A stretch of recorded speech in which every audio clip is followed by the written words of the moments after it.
Hey crew, I've got the key to this 22 Maserati MC20. We are going to take it for a drive, and won't that be fun? But first, let's check out how it looks on the inside and outside. Up front, the new MC20 is instantly recognizable as a Maserati with that classic grille and trident right in the center. This paint job is called Blue Infinito. I think it's beautiful with that metallic flake on the paint surface. We have heat extractors on the hood, modern LED headlights and daytime running lights, corner air vents to the heat exchangers, and front wheels and tires. These wheels are optional 20-inch forged alloys. They're wrapped in Bridgestone Potenza Sport tires, 245 section front, 305s in the rear. This one has $10,000 optional carbon ceramic brakes. More money is spent on the red painted calipers. MC20s on the side. There's a black contrasting roof. Large air channel down low, big ducts in front of the rear wheels, the Trident badge here, and then we see that same design on the plexiglass engine cover. Stepping back to look at the profile, this car is just gorgeous, and the proportions are right for me. Pointed snout, long overhang, but then a rear short overhang. It's the right size. It is not too large, not too small, low slung, jaw dropper. At the back, we have LED taillights, Maserati badge in the center. This little fin houses the digital rearview mirror camera, and then down low, two center exit exhaust ports and a large diffuser. Every angle of this car does it for me. Stunner. Let's check out that interior. Opening up the dihedral or butterfly doors. Look at that marbled carbon fiber. Alcantara in the inserts, leather grab handle. This button releases the doors. Upgraded Sonus Faber sound system. Inside are blue on black leather sport bucket seats with heating and power adjustments. Maserati Trident stitched on the headrests. Alcantara on the headliner. Aluminum MC20 on the sill. Press and hold to release the rear trunk. It's also the way you see the twin turbo V6 up close with the carbon fiber engine cover. Not a ton of storage back here, and there's even less in the shallow front trunk. Sliding inside is easy.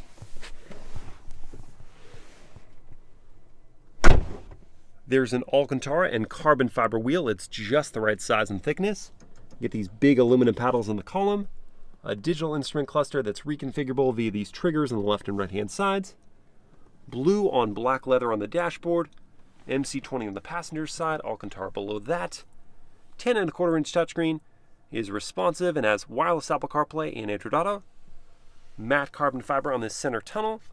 Here's your drive mode selector and suspension settings. Two window switches, volume knob, Alcantara on the itty bitty console with two USB ports. One cup holder. Visibility out the back would be terrible if not for the digital rearview mirror. Headroom at 6 feet tall. Yes, it do fit. With a helmet on? I don't know. This cabin is beautiful. It has all the tech you need. Material quality is great. Feels special. Let's take it for a drive.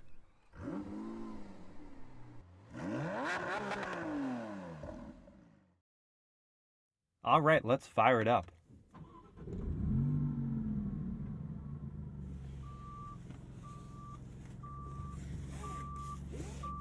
I'll tell you what, your neighbors will be grateful for how quiet the MC20 is upon startup. We'll begin in GT drive mode, which means softest suspension setting and mildest engine calibration. Behind the drive selector, we see a drive/manual button and a reverse button. What we don't see is a park button because, like some other supercars, the MC20 will just let you go into park by turning off the start-stop button.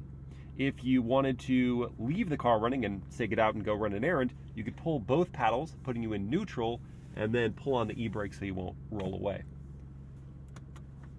When you hit the reverse button, you can hear the parking sensors. We can also see the backup camera wide angle, but takes over only the middle portion of this widescreen format. The resolution is high. I wish that that camera showed up here in the gauge cluster like the Audi R8, but alas, this is what we have. It does have trajectory lines. Thank you.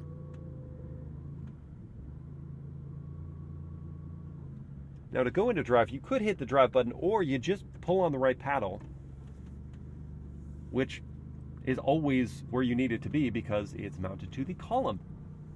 Thank you, Maserati. Start with the turning radius test. Well, that's not bad. Could be even better if rear wheel steering was offered on the vehicle, but it's not. Before we go over this bump, not that we really need it, I'm going to raise the nose, which that hydraulic nose lift is a $4,000 option, but it's a heck of a lot cheaper than replacing the chin splitter if you have a run-in with a steep driveway. How does the horn sound? Question of the hour. Plenty loud. Sort of a harsh noise, though. Not as refined as I was expecting.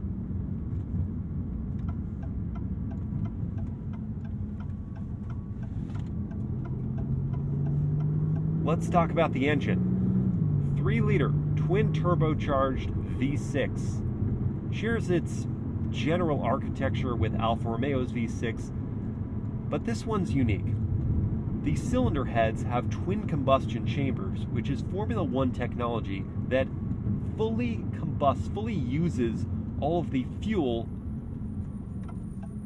so that it's a very power-dense engine, making 621 horsepower and 538 pound-feet of torque.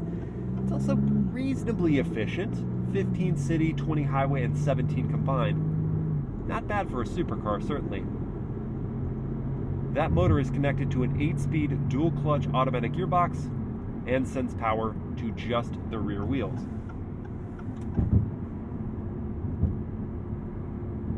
At low speeds, you almost can't even hear the engine. And then at low RPM, high loads, when you just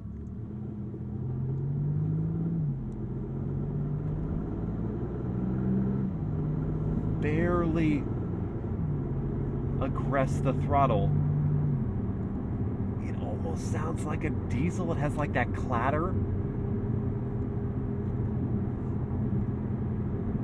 Oh well. At least the ride quality is incredible for a supercar. Heck, this is like bordering on luxury car territory smoothness. The adaptive dampers do such a good job. I'd put this ride quality on par with the Acura NSX, which for me is like the benchmark of daily drivable supercar. It's just as comfortable. And in GT mode, the throttle is so progressive, it's so easy to modulate. The carbon ceramics, until they're really warm, are, of course, squeaky, but they aren't grabby, and the pedal doesn't feel completely dead. But I know what we really want to know is how quick the MC20 will get to 60. So we're going to move into Corsa drive mode, and that is going to give us the firmest suspension setting, but the quickest throttle response, the fastest shifts, and then I'll just hit the launch button and then hold my foot hard on the brake, pin the throttle,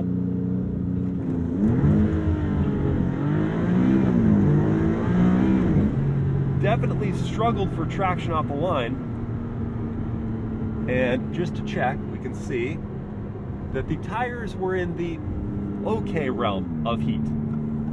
Not hot, but okay. So this is what you get in okay. You get 3.72 seconds to 60. And that's slow by both Maserati and independent tests estimates. They got 2.9 seconds, and I fully believe this vehicle is capable of that. Because when it does hook up, when the traction and stability controls have metered out the power, if the tires are fully hot, when it's going, it thrusts. It absolutely rockets forward. Way quicker than 3.72 seconds would suggest. Keeping us in Corsa drive mode, let's hear if that engine note has improved at all.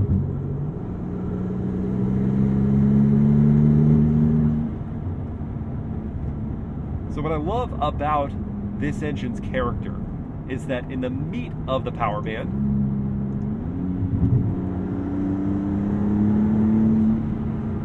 you get some wonderful turbocharger induction noise. And then if you let off, you get that wastegate. In the upper part of the rev range,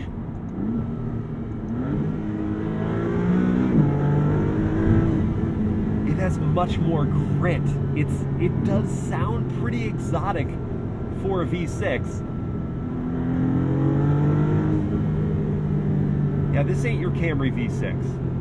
I want to hear it better though, and I want to really rip on the MC20, so let's take this vehicle to a good canyon road. Well, we've made it out, and in preparation, I'm going to put it in manual mode. Let's have some fun. I'll tell you one thing from the first corner. These are not the right seats. I'm sliding around like crazy here.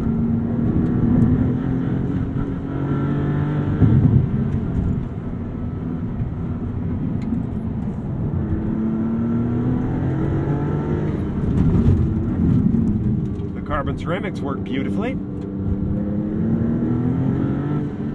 In sort of an all or nothing way. Hard to modulate them. You're either getting everything or you're not putting your foot hard enough on the pedal.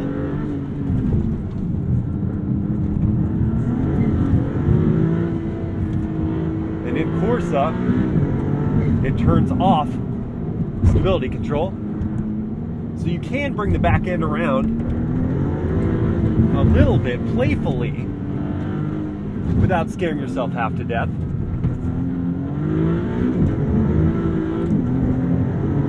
My goodness, these shifts are instant.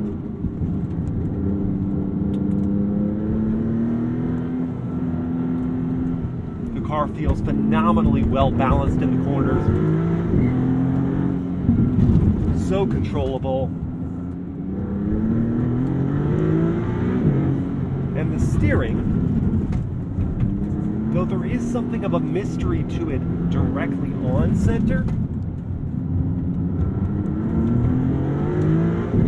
as you add lock,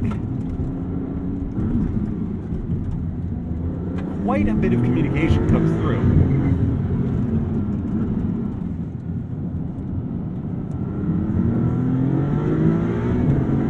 Now, one interesting thing to note about this engine is that it's not as if the turbos haven't spooled, and so you're not getting all the power out of the hole. But there's something of a hiccup to it. Like a and then we're going. I don't think it's for lack of traction either that we're getting that hesitation where the traction control system is cutting power, because I'm not getting any warnings up on the dash, and these Bridgestone Potenzas, when they do have heat in them, have phenomenal grip.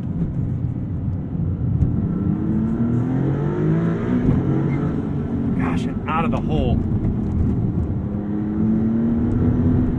This is one wickedly fast car.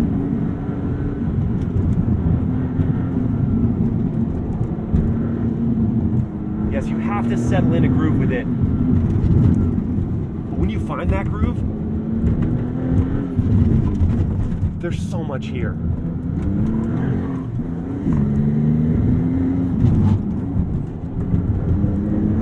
Yeehaw!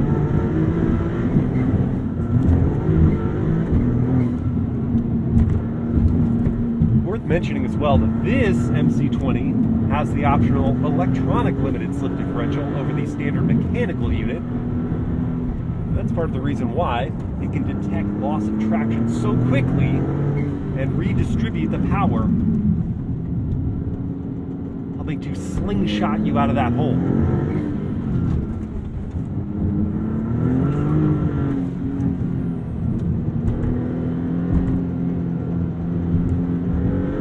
Tell you what, I could do this all day long. And so could the MC20. That's what my takeaway is. It likes this kind of driving. So of course we're friends.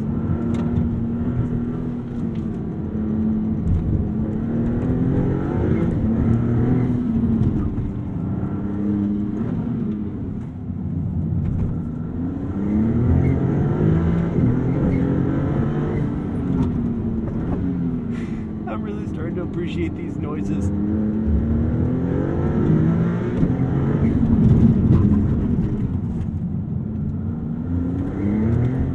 Alright, but enough of that. It's out of manual mode and into sport drive mode with the softest suspension setting to finish off this review. Let's talk about pricing and competition for the MC20. So the starting figure is $216,000 for this one, and as tested, it's $256,000. That matches up as more expensive than two of the cars you might consider, including the Porsche 911 GT3. That one's $156,000 to start. It makes a lot less power though, 502 horses. 0 to 60, 3.3 seconds. Top speed 199 miles per hour is 3 miles per hour lower than the MC20's 202. You also might consider the Lamborghini Huracan Evo rear-wheel drive. That one's a little less expensive, $213,000. It makes a bit less power as well, 602 horsepower. 0 to 60 is slower at 3.1 seconds. Top speed is tied at 202. But let's say you've got a little extra money to spend, like $281,000. Well, then you can jump up to a different class of car. I'm talking about the Ferrari F8 Tributo. Now we're making 710 horsepower. We're getting to 60 in 2.8 seconds. Our top speed is up to 211 or maybe 212 miles per hour. And there's just the wow factor that comes with the Ferrari, right? I would argue, though, that there isn't any more wow in the F8 than there is in the MC20. And it's honestly the one I would choose of the vehicles I mentioned. It is the most gorgeous. It is the most comfortable. Do not get these seats if you plan on taking it to a track or canyon carving all the time. It's got great technology. It checks so many boxes. If we're talking foibles, the high-load diesel clatter noise doesn't sound great, and the slight hesitation I was getting from that engine out of a hole, little disconcerting, but those aren't enough to in any way really diminish the impressiveness of the MC20. I love this car. I would plop down the deposit if I had lots of cash, which I don't, unfortunately. Guys, I hope you've enjoyed this POV Drive review. If you did, please like, comment, and share the video. Subscribe to the channel. Hit that bell to get notified. And I'll see you next time.